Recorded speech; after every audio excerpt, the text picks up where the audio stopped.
O primeiro, que é a declaração conjunta da reunião entre o presidente Lula e o Joe Biden, né?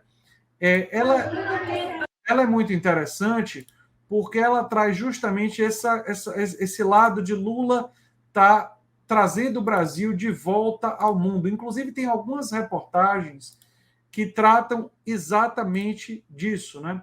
Eu vou aqui compartilhar com vocês uma dessas reportagens, é a reportagem da Isto É, não é? E essa reportagem da Isto É, ela justamente trata disso aqui. O Brasil está de volta ao mundo. Olha só, o Brasil está de volta ao mundo. A viagem do presidente Lula a Washington é um alívio não apenas para os brasileiros, mas para toda a comunidade internacional. Depois de 4 anos usando a carapuça de vilão mundial, é bom saber que voltamos ao mundo normal, onde os adultos podem se sentar à mesa e discutir seus problemas como pessoas civilizadas. O mal causado pelo governo anterior ao povo brasileiro foi enorme, mas é bom lembrar que também causou prejuízo ao Brasil como nação, no contexto global. A percepção sobre a atuação do país no exterior virou motivo de chacota entre os diplomatas estrangeiros. Né? Essa aqui é a reportagem da Isto É. Cadê? A percepção sobre a atuação virou motivo de chacota entre os diplomatas estrangeiros. O Brasil virou um pária internacional. Mas não apenas isso. Amigos que moram na Europa e nos Estados Unidos relatam um aumento nos casos de preconceito, sempre associado ao comportamento nocivo do ex-presidente e da sua equipe. Quando vejo que contamos com o chanceler Mauro Vieira à frente do Itamaraty, recordo com pesar que já tivemos no importante cargo de ex-ministro das Relações Exteriores um sujeito como Ernesto Araújo.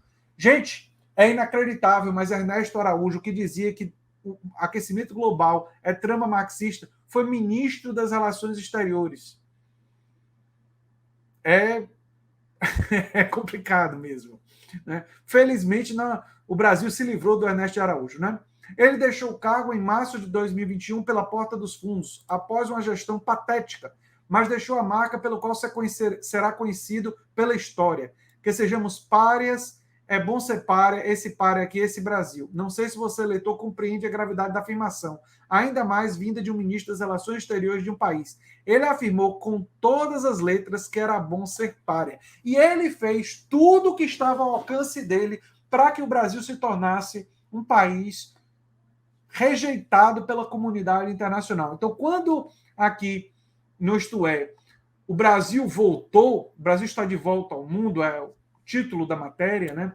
Da matéria do Felipe Machado, na verdade, porque a gestão Bolsonaro com gente como Ernesto Araújo, Ernesto Araújo, assim, tem muita gente da gestão do Bolsonaro que contribuiu para essa imagem de para internacional. A maior contribuição veio do próprio Bolsonaro e vários de seus ministros. Mas é bom lembrar que isso acabou produzindo, não é, uma relação do Brasil com o resto do mundo muito complicada. O fundo da Amazônia foi paralisado, quer dizer, nós vivemos uma situação dramática.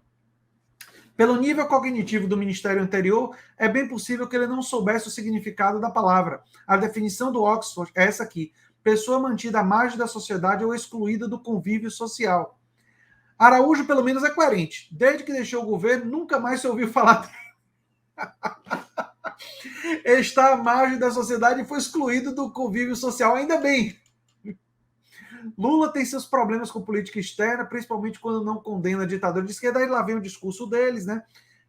Lula tem uma explicação para isso, que é a questão da diplomacia. Ele quer ser diplomático, né? Ele critica apenas os regimes autoritários de direita, como se houvesse diferença. Não é verdade. Lula já fez críticas a regimes autoritários de esquerda, mas enfim.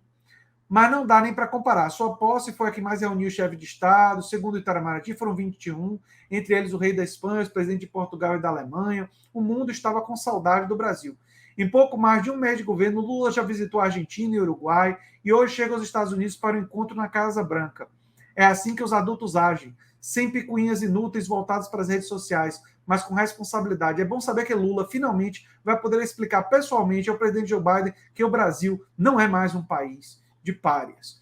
E aí, gente, tem a declaração conjunta, né, dos dois aqui, ó, né, do Biden e do Lula.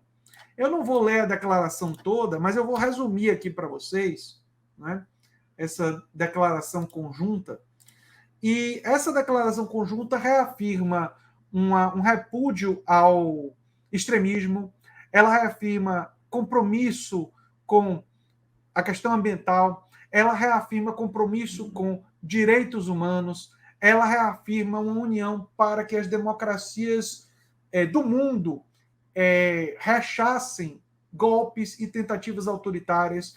Então, ela é uma declaração, vou mostrar aqui para vocês, ela é uma declaração que é, de fato, muito importante, não é?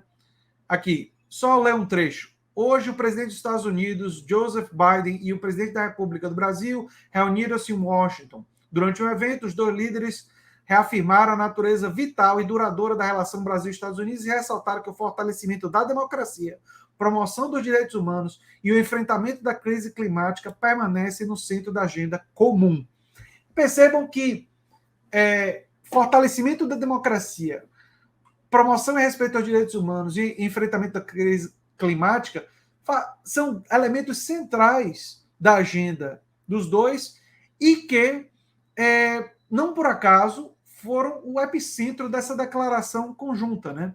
Como líderes das duas maiores democracias das Américas, o presidente Biden e o presidente Lula se comprometeram a trabalhar juntos para fortalecer as instituições democráticas e saudaram a segunda cúpula pela democracia a realizar-se em março de 2023. Ambos mostraram que continuam a rejeitar o extremismo e a violência na política, condenaram o discurso de ódio, reafirmaram sua intenção de construir resiliência da sociedade à desinformação e concordaram em trabalhar juntos nessas questões. Eles discutiram objetivos comuns na agenda dos direitos humanos por meio da cooperação e da coordenação em questões como inclusão social, direitos trabalhistas, igualdade de gênero, equidade, justiça racial e a proteção dos direitos de pessoas LGBTQI+. LGBTQI+, por exemplo, justiça social, justiça racial, vários temas aqui seriam impossíveis de serem discutidos ou conversados com o Bolsonaro, né? Porque o Bolsonaro é hostil a todos esses temas. Eu quero saudar aqui o João Pedro de Oliveira Mercedes. Boa noite, João Pedro. Estamos juntos aqui no Folha Democrata TV. Enfim, essa declaração, né, teve ampla repercussão na mídia e por motivos óbvios. Se trata de um sinal muito importante de política externa. Um sinal de que o Brasil vai sim negociar com o resto do mundo, vai, em questões que existe concordância, como a questão climática, defesa da democracia, ter uma aliança com os Estados Unidos, embora, é verdade dizer, essa defesa da democracia dos Estados Unidos também é uma defesa bastante seletiva.